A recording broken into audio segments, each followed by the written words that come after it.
Welcome back to Studio C70 at the Committee of 70. Election day is almost here. Primary election May 21st. That's this next Tuesday. Polls are going to be open 7 o'clock to 8 o'clock. Big election for the city of Philadelphia. Judicial offices on the ballot, Superior Court, Common Pleas Court, Municipal Court, and then a whole slew of municipal offices, mayor, city council, and then the row offices. We have 5 row offices here in the city of Philadelphia, 3 city commissioners responsible for overseeing election and voter registration, sheriff, who oversees sheriff foreclosure sales and security issues with our court system, and then register of wills, Yes. which we're going to talk for a minute about what that office does, and then speak with one of our candidates here. So here at 70, we do talk about elections. They're kind of like job interviews. Yep. The candidates or the job applicants, the hiring committee is kind of like the electorate. And so we do have one of those job applicants with us today, Tracey Gordon. Yes. Welcome. Welcome. Thank Running you. for register of wills, and Yeah. so I'll just throw this quick kind of like primer out there. So the register of wills is not the highest level office, highest profile office, I guess I'll say, in the city. Not the highest profile, but still important duties, right? Very important. And I guess I kind of see they're kind of 2 general buckets, and frankly, one of them's kind of like dealing with sadder things, and one's happier, right? So one's with wills, and when someone passes away, there's documentation and processes that need to be followed to ensure the estate is managed. But on the other side, they deal with marriage licenses. On the happier side of things. So I certainly want to hear more about how you see yourself filling in the office. But to start, can you just talk a little bit about your civic and professional political background and why you're running for public office? Okay, good. Yeah. So again, thank you for having me here. I really worked closely with the Committee of 70 in the past years because I just felt that you all were at the pulse of civic engagement. I used to give out you used to have a manual, a guide, and I guess you got modern and just went digital. went online. Digital and went online. But that was particularly very good because a lot of times people don't understand the offices, they don't understand what they do, and they didn't have the phone numbers and the contact information. And one of the things that people know me in the city of Philadelphia is a person that always is out doing civic engagement, because I believe when people know better, they do better. So I used to take your guide all around and give it out, and people would grab for them because they needed to have access to the elected officials' phone numbers and their emails address. So I'm a community organizer, activist, and now I'm a strategist. And I've been living in Philadelphia all my life. I became engaged and active when I purchased my first home with my 4 kids as a single parent in 1994. I was concerned about the quality of life, and I was concerned that the neighborhood seemed as though it was like turning for a change where people didn't want to mow their lawns and just keep the trash off the streets. So I took around a petition and I became the block captain. Since then I've won 2 best most clean block awards, and I start recruiting block captains in my surrounding area as well, because I felt like, hey, I have to walk off this block.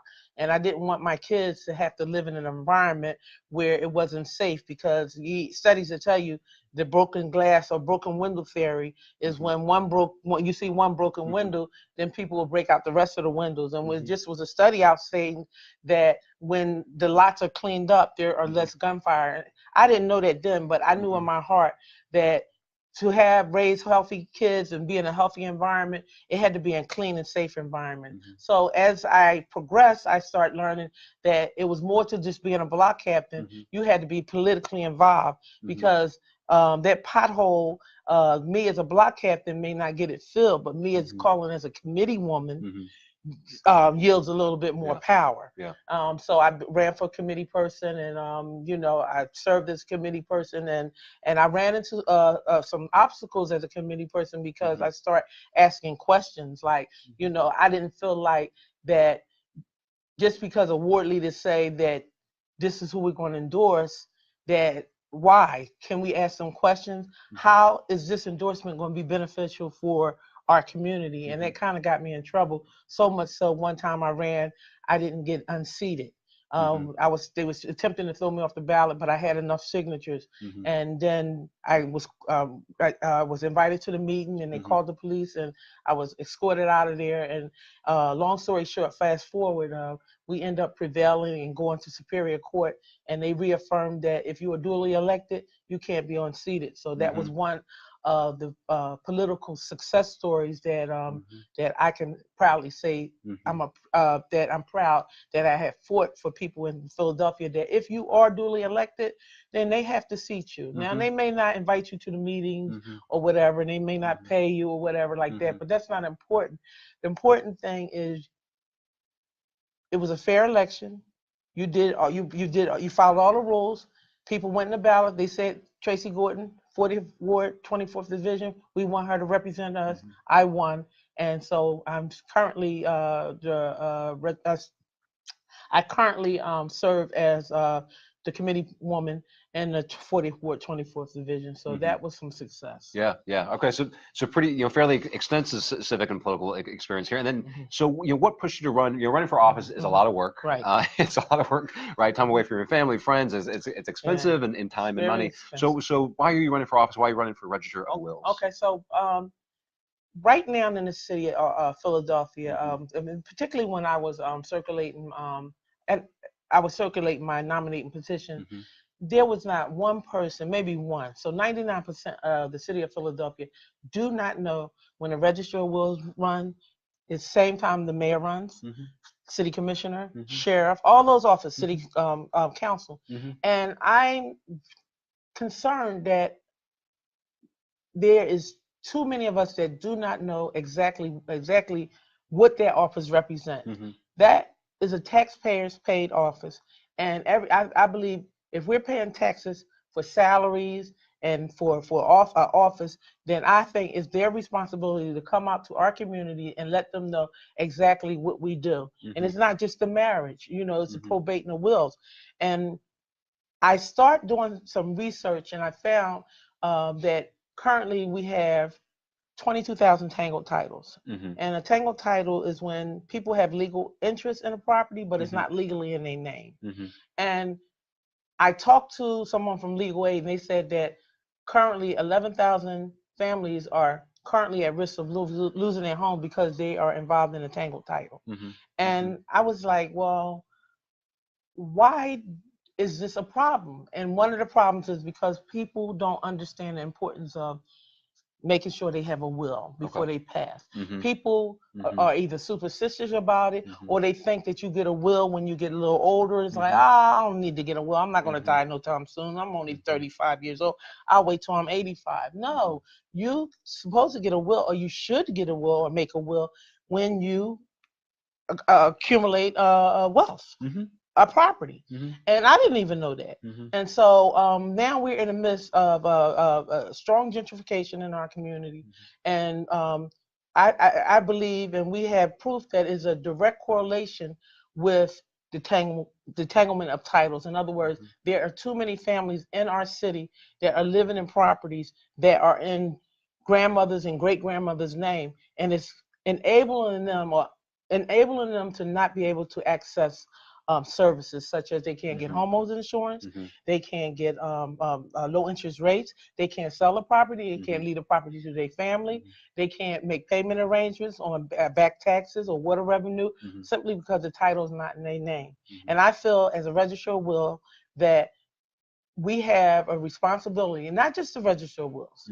The city of Philadelphia has a responsibility to do something about educating their citizens about how to protect their wealth. And that would be my platform, to go in their office, understand the office, and then make sure the information gets out to our community so they can understand exactly what services they can get so they can protect their wealth. Got it. So, and would you say like this? That's the biggest plank of your platform. One of them. Give us the big three, the big four. So that's so education and outreach. Okay, around the need to have a will in place. Around the need to have a will. And just to be clear, so like that'd be an informational campaign and outreach, community outreach across the city. Town hall meetings. Would that not involve the Register of Wills office dealing with the tangled titles themselves? Well, it would be. I would involve all city offices, because what we need to understand in Philadelphia is that we are one community, and the city offices, we should work together. In other words, like the Register of Wills, I think we have an obligation to at least get out to the community to let he knows that it is a problem. Our current the incumbent knows that there's a problem because it's rampant. Mhm. And so it is, to me, is a crisis. I mean, Mhm. one house loss is too many. Mhm. A lot of, we are losing them in share sale because for tax foreclosures, because either people can't make payment arrangements to get the taxes down and just abandon the houses, and then the taxes end up going into foreclosures. And we know once we get the share sale, people in the community are not going to be able, you and I are not going to be able to buy those houses. They're coming in bundles through developers.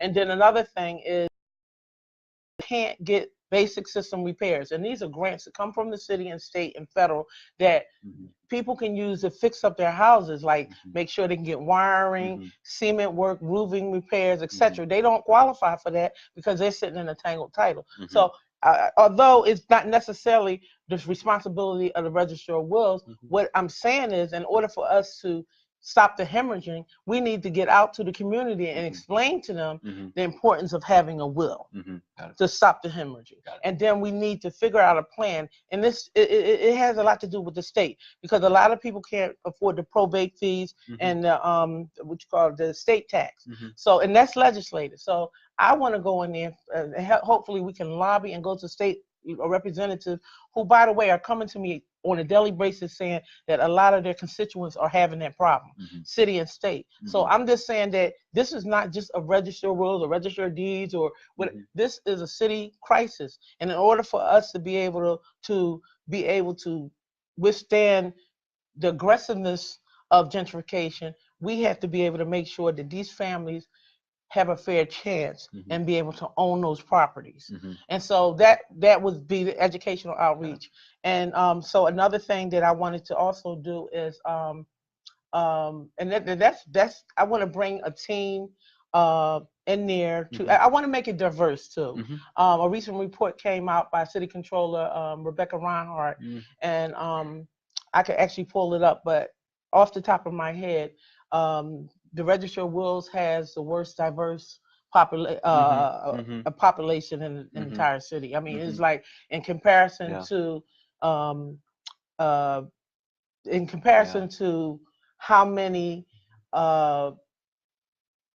people live in this city based on, you know, the ratio, they have almost like it's 0% black people in their office and Asian people in the office that make $90,000 or more. And I believe most of those employees are at, well, they're not civil service employees. I thought. Well, I remember the incumbent right now, Ronald Donatucci, making the point that patronages can be a helpful system for running an effective office. But anyway, so the diversity in the office is another plank in the platform. And it's patronage because you know, it's a fine line with patronage and quality too.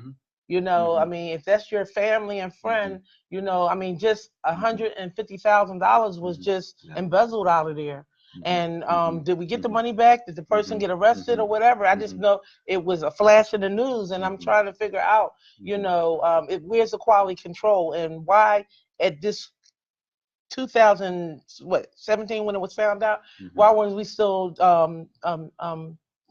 transaction in cash? You know, and I don't say that it should all turn into. I actually really would. I'd rather see it come through credit cards or something like that. But that happened right under the nose of a 40-year incumbent. I also am very concerned about dynasties, and 40 years to me is a dynasty.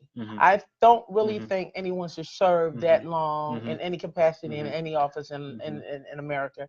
I would say you know, I'm not 100%, but I'm really strong towards term limits. Okay. And because I just feel like sometimes people get comfortable, and then I think that, you know, you just get so comfortable that I mean, just recently in the news yet again, over in, because you failed to mention that the Register of Wills oversees the Orphans Court, and the Orphans Court is where, you know, they assign guardians to people who are incapacitated and can't take care of their business, and they assign guardians. And just recently in the news, some guardian was assigned to somebody that had a felony rap sheet longer than my arm, and they wiped the person's estate out. I mean, so where is the quality control? So 40 years, you know, you may be getting a little lax there, you know, maybe some new ideas that I think that I can improve with my risk management insurance background, because I kind of like always analyze stuff as, you know, how are we going to be able to protect, you know, the sanctity of our office. Yeah. And so that is something that I want to look into. I also want to make sure that, you know, I understand patronage and, you know, this patronage and in this particular office, I mean, I just learned that there's 28 employees that live in the same ward, and a lot of them are related in his ward. You know, sounds a little bit like a vestige of city government from generations ago, with that kind of system. So yeah, and you know what? I think sometimes the system is still in place, and I'm not saying that that my whole goal is to go in there and be like, everybody get out this related. No, that's not rational. That's not but it has to be looked into, because patronage, you know, it's really tricky, because to me it's almost like you could say collusion, you know, because it's like coming like a conspiracy that, you know, quid pro quo, like, you know, you're here hired, and so that means you got to do, you know, whatever the will of the party is, as opposed to the wills of the citizens of Philadelphia. You got to be very careful with that. You got to be very careful of who you hire and why they're hired. And I mean, I'm having, you know, some problems right now, because, you know, people are saying, you know, people that we entrust to be our leaders are saying, you know, I can't properly support you because maybe my person will lose their job. Yeah. So we're already down to our last minute. Quick interviews here. So what's, you know, polls are going to open on Tuesday. What's the one thing that voters should remember from your point of view? Push button number 47 for Tracey Gordon, but also importantly, go to my website, Tracey Gordon for registerwills.com, and the 4 is a number 4. So Tracey Gordon for registerwills.com. What I need from you all to do, I need you all to call 5 people and tell them about my election, tell them about my website. I need you all to come out and support me. It's time for change. 40 years is enough time for anybody to hold office. I ask you to just give me 4 years. Give me 4 years and see how I do. I promise you that we will educate the people on the importance of making a will and making sure that they understand everything about that office. Bring it out of the medieval times, bring it to modern, bring the technology in, and I hopefully will serve as the first woman register of wills in the history of Philadelphia. Thank you very much for having Tracey, me. thank you for coming in. All right. Thank you for coming in. All right, so polls open again Tuesday, May 21st, 7 o'clock to 8 o'clock. There are a ton of offices and candidates on the ballot. 70's ballot tool is ready to go, ballot.70.org. Give it a look. Take a, you know, do your little bit of homework ahead of time, make your choices, and take those with you to the polls. Yes.